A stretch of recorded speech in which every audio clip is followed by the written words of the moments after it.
se eu não me engano aí, mas é sensacional. Mas vamos parar de falar de música um pouquinho aqui, porque precisamos falar de censo.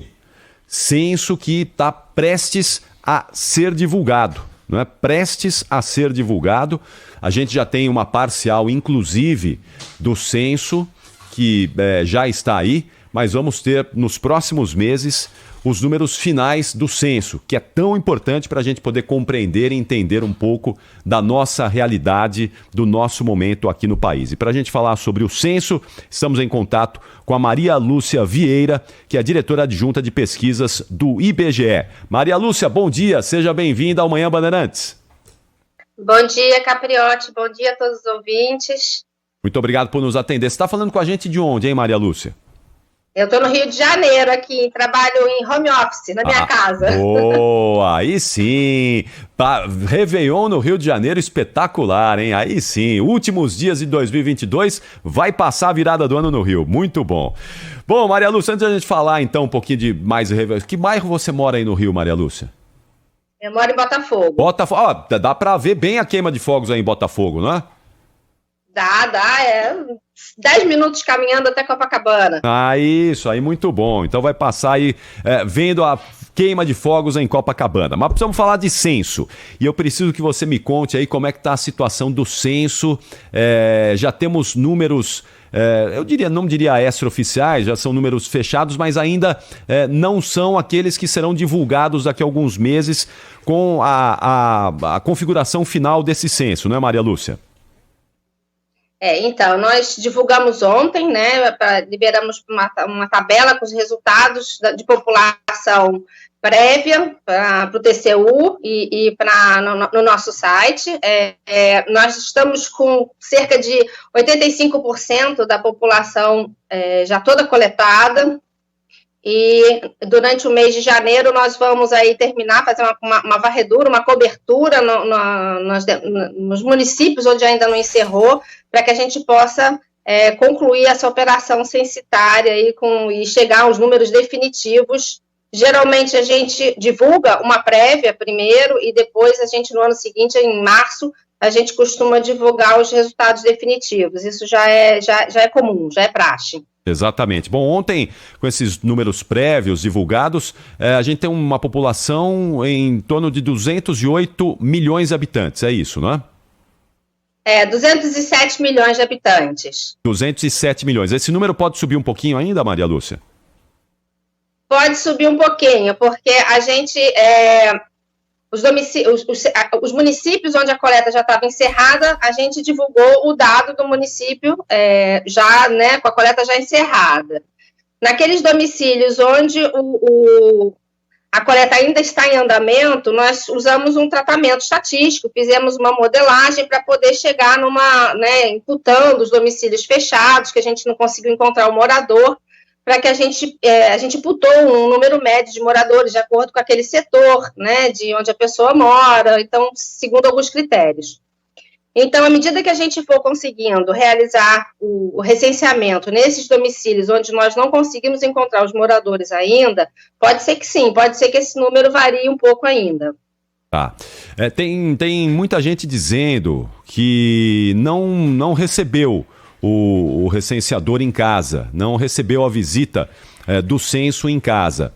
Para essas pessoas que querem, não é, passar a informação, que ainda não conseguiram ter aí o contato com o pessoal do censo, qual é o caminho, Maria Lúcia? Qual é o caminho que essa pessoa pode ter para que divida as suas informações e que possa fazer parte aí do censo?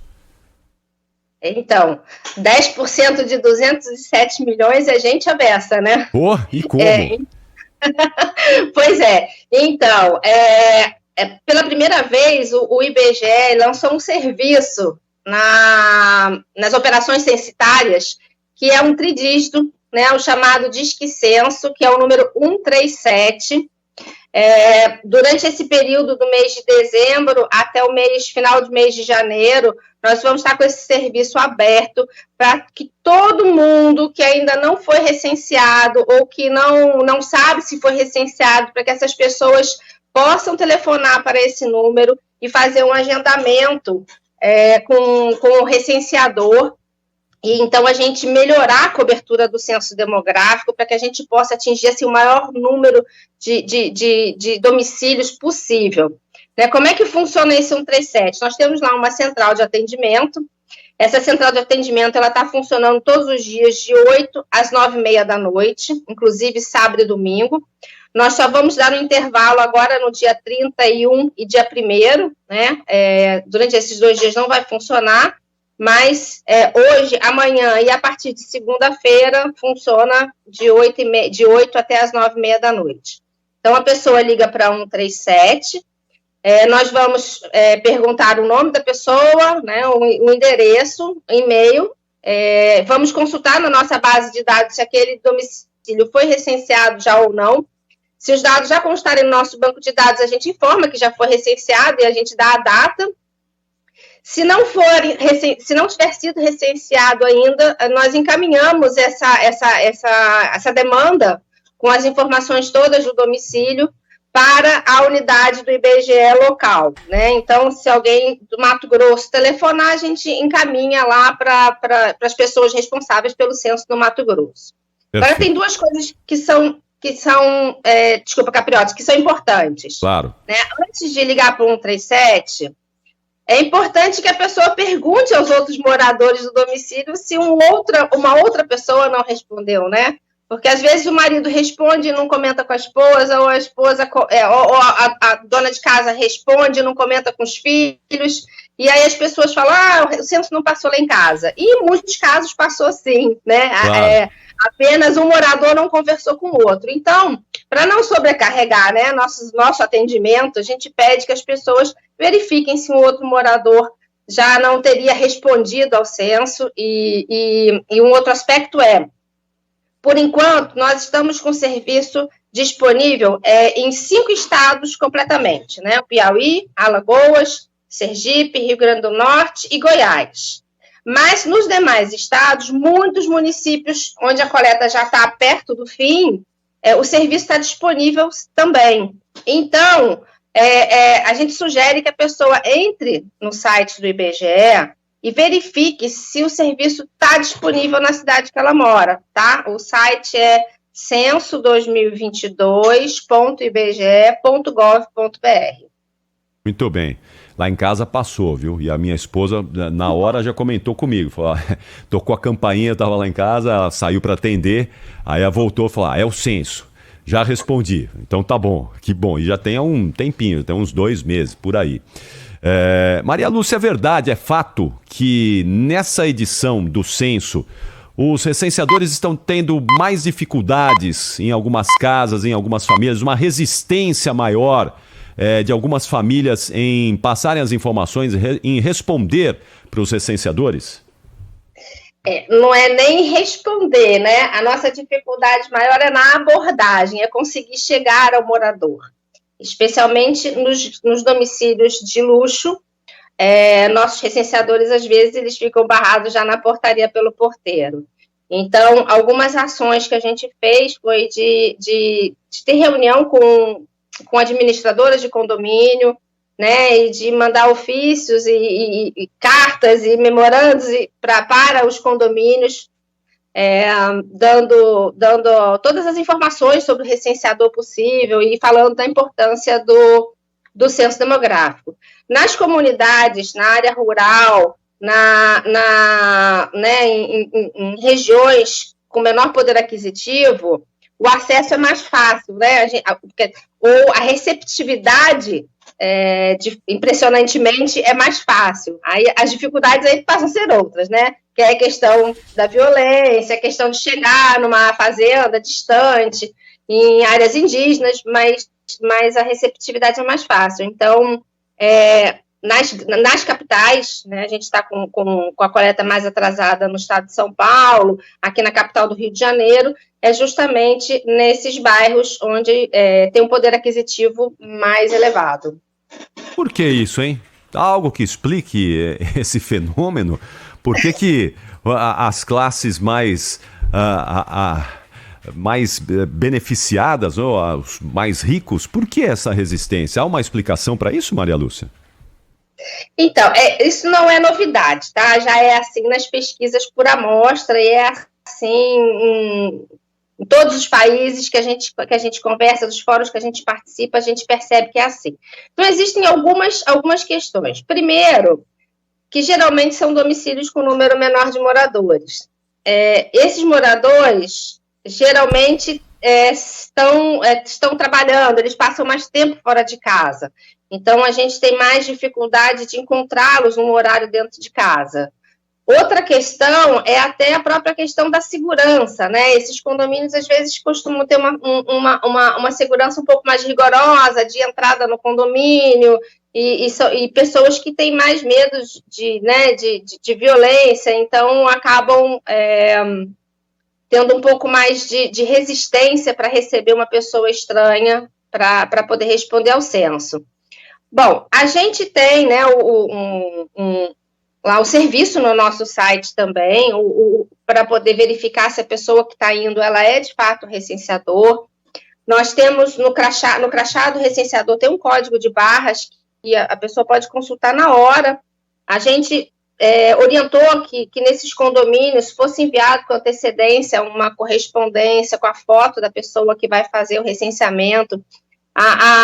Esses moradores não precisam necessariamente receber dentro de casa, eles podem criar um espaço no prédio, num playground, ou um espaço reservado na portaria para que os moradores desçam e possam responder, né, ao recenseador. Aqui no prédio a gente fez assim, a gente colocou no playground uma mesa, o recenseador passou 2 dias lá e os moradores desceram e responderam lá.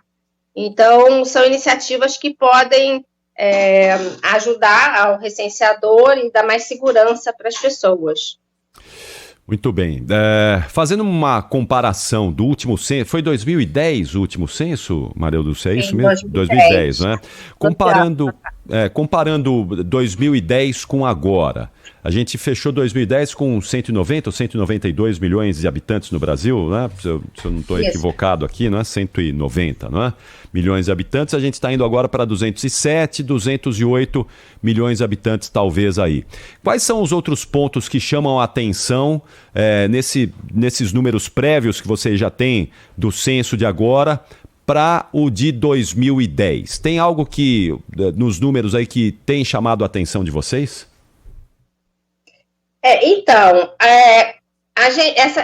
No censo de 2010, a gente, né, teve a coleta, chegamos aos 192, existe uma estimativa de população que, quando a gente não faz censo, a gente faz uma estimativa de população para todos os anos, né? Essa estimativa estava chegando aí a 213 milhões.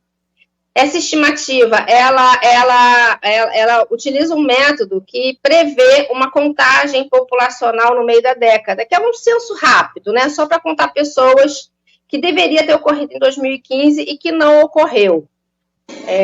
Então, isso fragiliza esse método da estimativa e por isso a gente chega aqui hoje, né, com um valor que é menor do que o da estimativa. É esperado, né, porque quando a gente está fazendo uma estimativa por uma década, 12 anos depois, algumas coisas, né, ou fatores acontecem pelo meio que mudam. A gente teve aí uma pandemia pelo meio do caminho, mudanças na taxa de fecundidade, pessoas que migraram. Então, é natural que existam essas variações, né? Isso em termos gerais, Brasil, população total.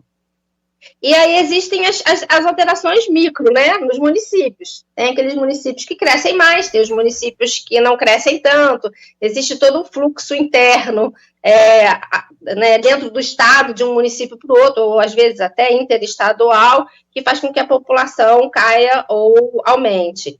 Bom, então, essa cobertura nossa do censo demográfico, ela é extremamente importante, porque não só a questão do fundo de participação dos municípios, que é realizado com base nessa população, mas para todo o planejamento de política pública.